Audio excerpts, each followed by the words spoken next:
May tanglad na yan, luya, atsyal, onion leeks, asin, tapos paminta.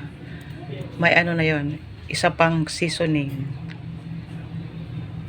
Crab yung lulutuin natin.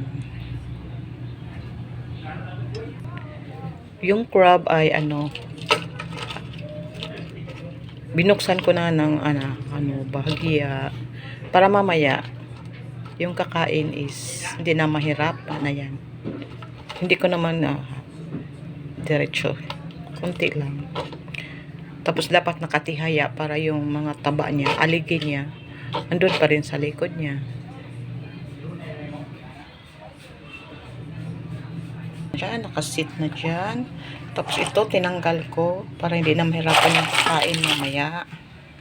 Kasi yung iba, ayan ito eh. Ayan. Ilagay na natin yung third na gata. Yun ang first natin eh. Ano siya, sabaw. Bango na, bango. Lagay na ko na yung squash. Tapos itong pangalawang gata. Ayan. Tapos takpan natin ulit. Antayin natin kumulo. Luto na siya, kaya pwede na natin itaob yung crab. Ayan, mausok. Kasi titingin pa lang is inviting na. Gaganahan na yan. Pag maluto na yung squash, lalagay na natin ang kaazu. Yes, pwede na. Pwede na ba daw kaunon yung una kong niluto. Nakamuti. Tinitingnan lang pala nila.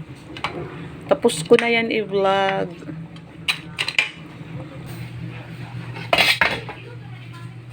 Ilagay na yung malunggay.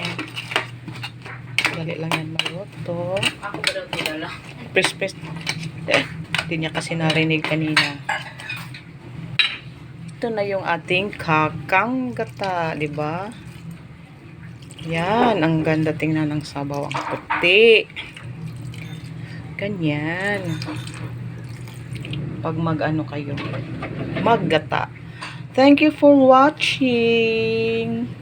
Okay na to, off na yung light. Off na rin yung stove. Off the light of my camera. Kanina pa to. Thank you for watching. Salamat mga langga sa laging pag-support.